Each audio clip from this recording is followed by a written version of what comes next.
Brunson on the drive, spins underneath, puts it up, puts it in. Jalen Brunson. Go New York, go New York, go. That's how y'all say it. New York Knicks take this series so far 1-0. I called it game one. The Knicks got this in the bag. I called it 105-99. Jalen Brunson.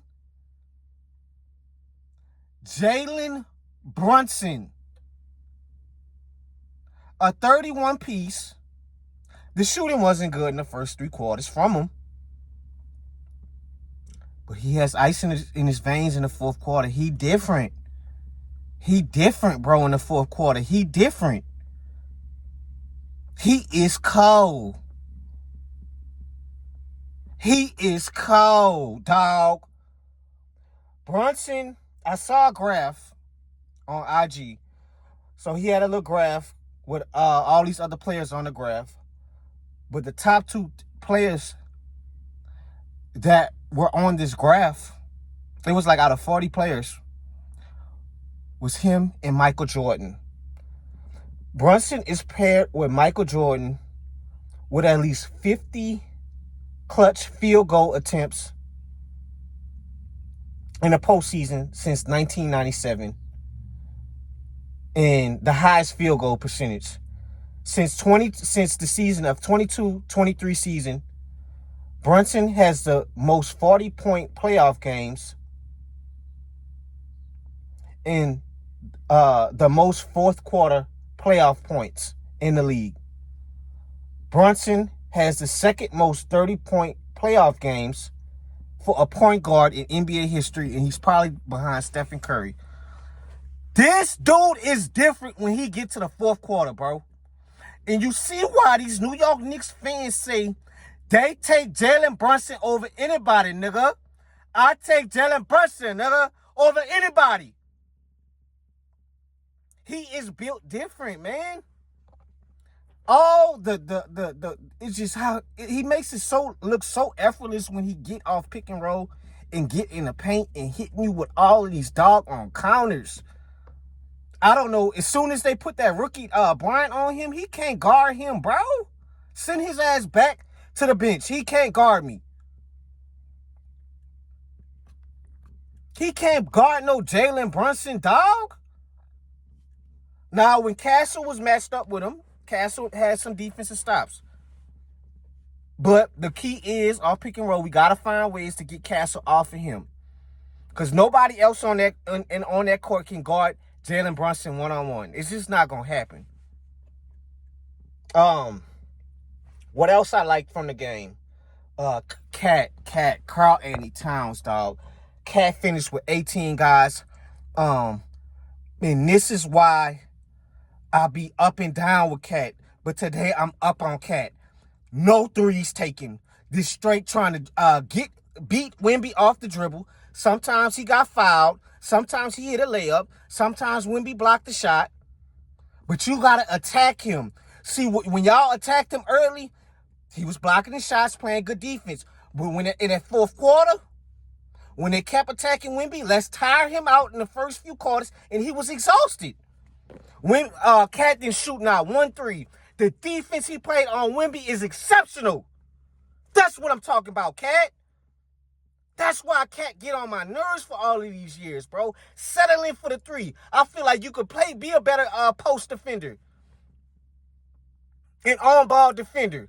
That's the Cat I like to see. They need you to win this finals. See, OKC, with all of that shit, bringing these little guys, no, big against big. Pause. Cat get minutes. We not going to waste time putting no Anunoby and then bringing help to guard this man. Nobody ain't got time for that. Wemby, Cat guard Wemby. Soon as Cat go out, then Mitchell Robinson going to get a piece of that action. Y'all see, he couldn't get nothing going really with Mitch. Josh Hart attacking. Now, Josh Hart got his shot blocked against Wemby, but I'd rather you attack. I'd rather you keep attacking him. You got to get this guy out the paint moving and tire him out. But what else I like? And OG. Didn't I say that, guys, on my preview? If this Knicks team is going to win this series, the two X factors is these two versatile swingmen with Bridges and OG. Once I seen OG hit that three in Wemby face, I'm like, here it go. Here it go. Here they go, coming back. Here they go, coming back. That was the spark they had. They needed that spark from OG hitting that three in his face, that corner three. I know y'all know what I'm talking about. Now on the Spurs side, and another thing with Josh Hart, he gets a really gold star from me, 15 rebounds. Josh Hart just affects the game in so many ways, man. He affects the game in so many ways. He just a winner, bro. He is the glue guy. He's their Alex Caruso, except he starts. He's too good to sit on the bench. 15 rebounds. And I just love the way the Knicks play defense. OG Anunoby came off his man to bring help off the weak side, and he got a steal off Wemby. Wemby didn't even see him coming on the backside. This is what happens when you don't pay attention to what you're so worried about who they playing and if they're not playing good enough teams. Man, those Eastern Conference teams were pretty good. They were pretty good. Now, they may not be what the Spurs competition had, but come on, man. This team is walked through this whole East, and you think they're about to get dominated? Hell no, I'm not buying that. On the Spurs side, Wemby was awful. 26 points, 6 for 21, 6 turnovers. He missed 2 shots off the backboard. He was terrible. Terrible. De'Aaron Fox was terrible. They're not going to win this series if they're not getting nothing from De'Aaron. De'Aaron Fox was awful last night. Champagnie was hot. What else is new? See, and that's what I keep saying. Dog, if Wemby go off for 30, 40, that's fine. I can't have that goddamn Champagnie getting 25. I can't have these role players, guys, shooting elite shots from 3 ball. You can't have that. I live with Wemby. If he take the Spurs to a win, he take them with 30, 40 point performance, blocking shots. That's fine. I can't have these role players getting off. Cause you see, every time when Champagnie get involved with the 3 ball, here come the momentum just rising and rising and rising and rising and rising. But back to Wemby. Wemby was awful. Why are you standing on the 3-point line? You want to be too much of a guard, bro. That's either a Wemby problem or Mitch Johnson got to find ways to utilize him in a post a little bit more. Why in crunch time you roaming on the 3-point line, bro?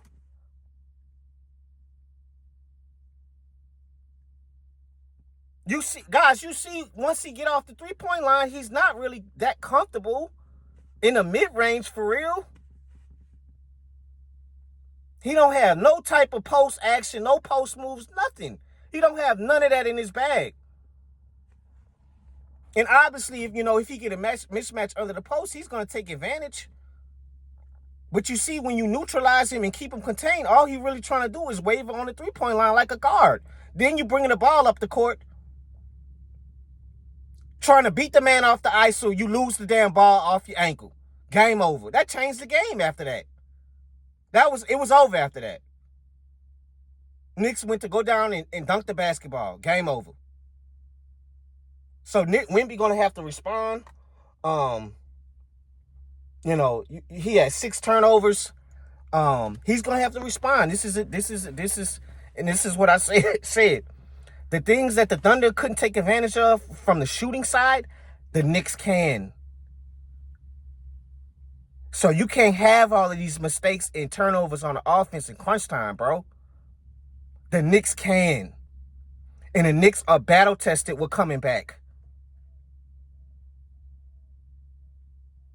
Jalen Brunson did not waver. He did not waver. And he was, to me, he should have went to the free throw line even more. Brunson should have went to he had to get in Scott Foster's face to tell him, bro, you know you're wrong for that, for not calling that shit. Because that last shot over Devin Vassell to seal a game in the mid-range, that was an and one, bro. The whole world could see that. God damn. That is a foul. So, I'm going to keep it short for this one, guys. I'm not going to spend too much of your time. Let's see what else if I missed on the back page. Anything else I need to read? Brunson had 11 in the fourth quarter. And, and they, like I said, they put Wemby in early pick and rolls early in the quarter. Early in the game, it paid off for the Spurs, with the defensive containment Wemby had. But later down the line, they kept it up in the fourth quarter, just tire him out. And they took advantage, and that's the main thing to close this out. Take advantage of those Cornet minutes when Wemby's out. If y'all can take care of those minutes and win those minutes when Wemby sit down and Cornet is in, and run him in pick and roll as well, and get him with Mitch Robinson defending the pick and roll defense, and if and that's all Mitch got to do, just catch the alley-oop, dunk over him every time, and hit your free throws if they send you to the line, Mitch. As long as you go 1 for 2, because they probably will be trying to. I can assure you guys, they probably gonna start fouling Mitch. So if I'm Mike Brown, just tell Mitch to stay in the gym with the free throws, because they gonna start fouling him on purpose to send him to the line. But if they can win those minutes, they gonna win the series. Now, as for the Spurs, they just gotta get the guys that's been hooping, just hoop. De'Aaron hoop. Castle gotta hit his open shots when they sag off.